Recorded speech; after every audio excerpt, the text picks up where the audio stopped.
So now we come to the main event, Kamala Harris accepting her nomination for the establishment, hand selecting her, and nobody has democracy. So again, all this is such a big giant joke. Like she's accepting a nomination by people that didn't even vote for her.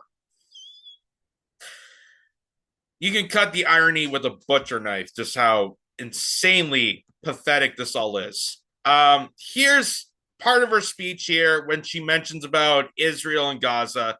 And I want to show this to you because, again, the Democratic Party tries to play both sides of this. And you can't play both sides of this. There's no both sides when it comes to a genocide. You can't say, a serial killer has the right to defend itself, but then also feel worried about the victims that serial killer has killed. Like that makes no sense. That makes absolutely no sense. And here's Kamala Harris, while saying that, oh, we care so much about Gaza and we got to do everything to support a peace deal. Again, playing both sides, here's what she says about Israel. Let me be clear.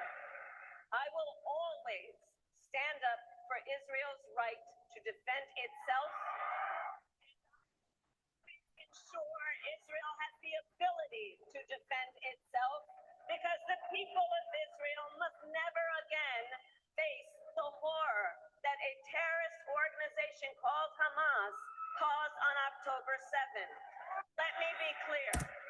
I will. So there's her, again, trying to play both sides by saying, well, Israel has the right to defend itself, and I will always do everything I can to defend itself. Well, the defense that you're funding is the mass slaughtering of an entire civilization. And let's not forget that none of this has to do with October 7th. Like, the fact that they're still trying to harp on, we're going to free those hostages, even at this point, is completely useless because they know that none of any of this, what they're doing, the genocide, the completely wiping out Palestinians, has anything to do with October 7th. October 7th was the setup to allow this to happen. Just like how there was a setup, there's these false flag attacks that got us into these invasions. It's never intended for defense. They're not defending anything. All they are defending is the military-industrial complex business interest in that said region. And considering the fact that Palestine in the Gaza region has mineral wealth, has land development. They're already talking about how real estate investors want to, bulldoze all the crumpled ashes of explosives and bombs to build beach houses for Americans. Like this has nothing to do with any defense. None of it. And Kamala Harris knows this. Joe Biden knows this. Donald Trump knows this. Anyone in politics knows this because this is the exact same garbage I have heard since the day I was born.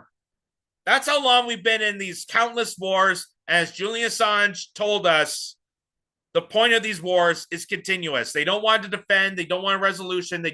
That's why they're playing both sides.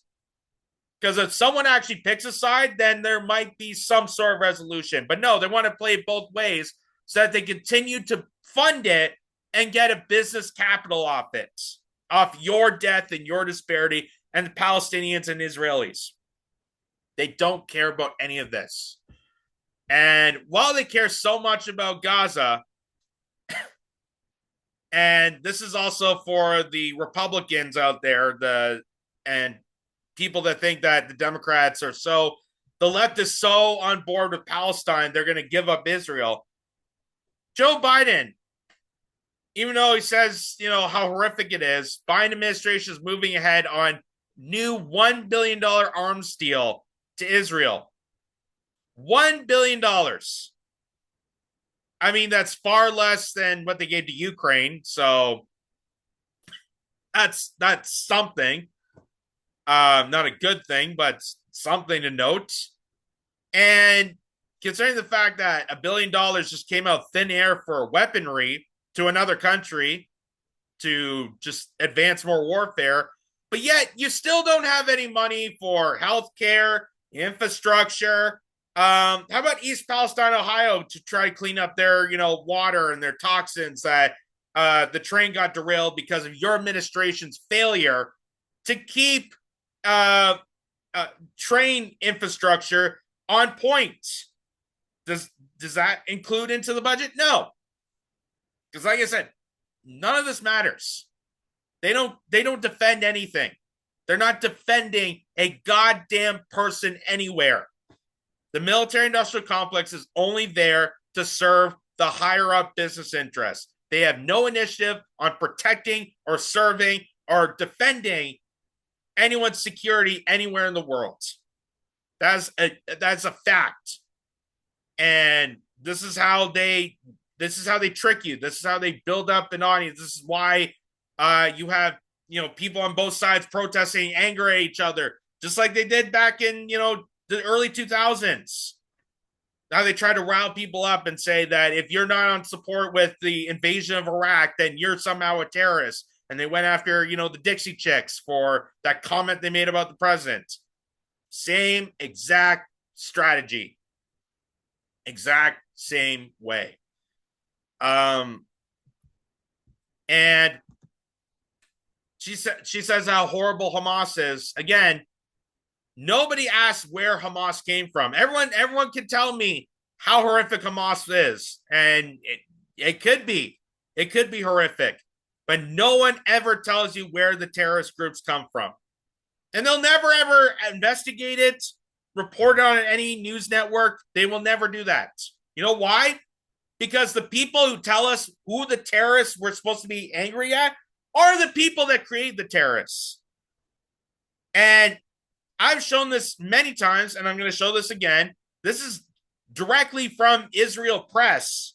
So it's not like a fabrication this is not a conspiracy site.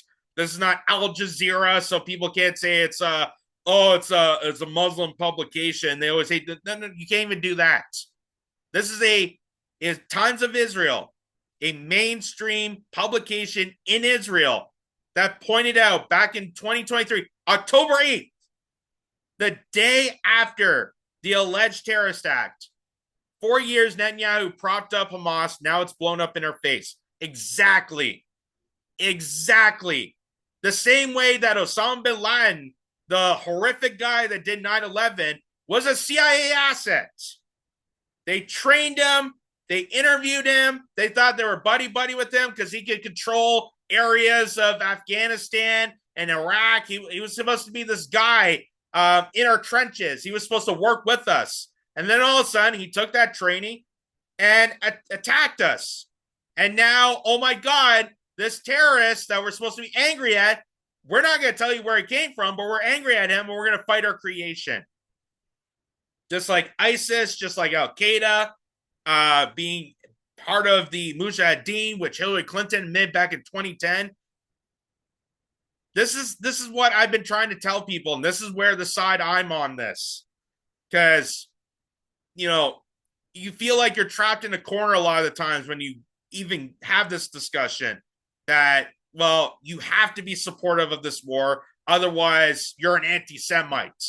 Or they try to wrap you in by, the Zionist cretins that, oh, well, you got to be for this because otherwise you hate Jewish people and you're on the side of terrorists.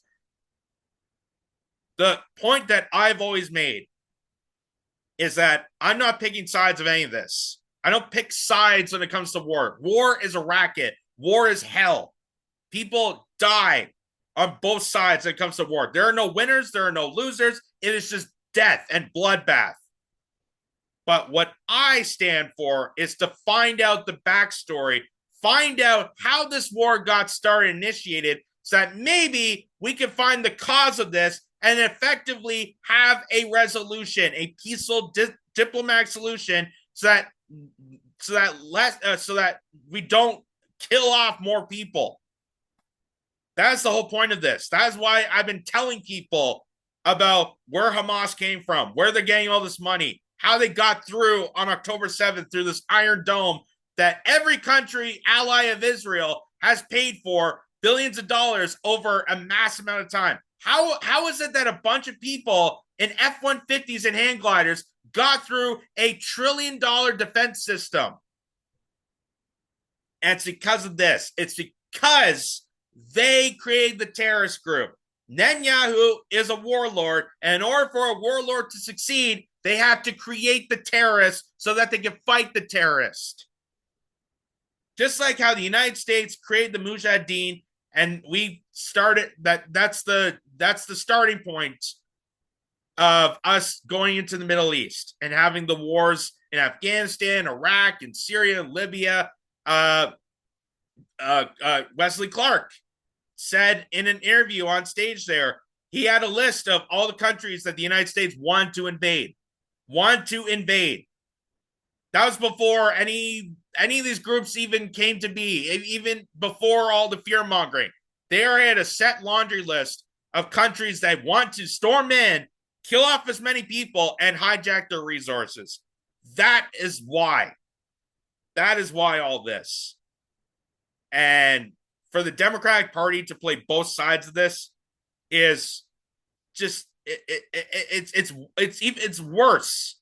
I find it even worse than Republicans that are vastly pro-Israel, because at least I know that they're not going to budge. I know that they are dead set in the propaganda. They're dead set in the Zionist cult, this cult tyranny that's taken over them, thinking that this is somehow a vitriol for the Jewish people. It's not. It has nothing to do with Jewish people.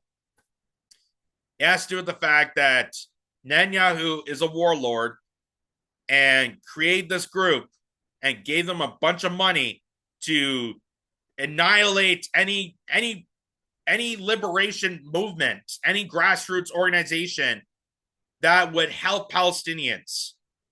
And that was the whole intent of Hamas even originating, was they were going after the LBO, they were going after the liberation movement of Palestine.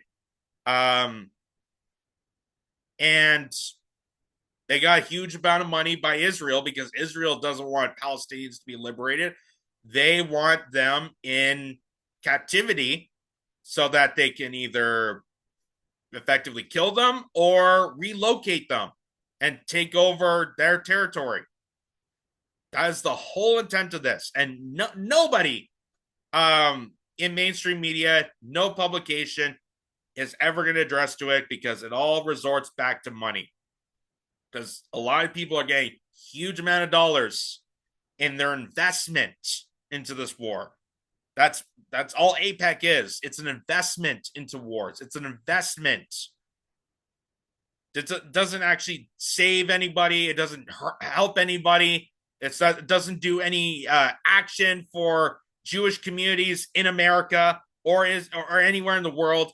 It is just there to buy out lobbyists, to buy out the media, to buy out politicians, to advance this kind of warfare. And the fact that it took college students, and now we're seeing a lot more protesters of calling out this genocide. They feel that it's effectively working. It's effectively working. And also the boycotting of certain corporations that are tied to this.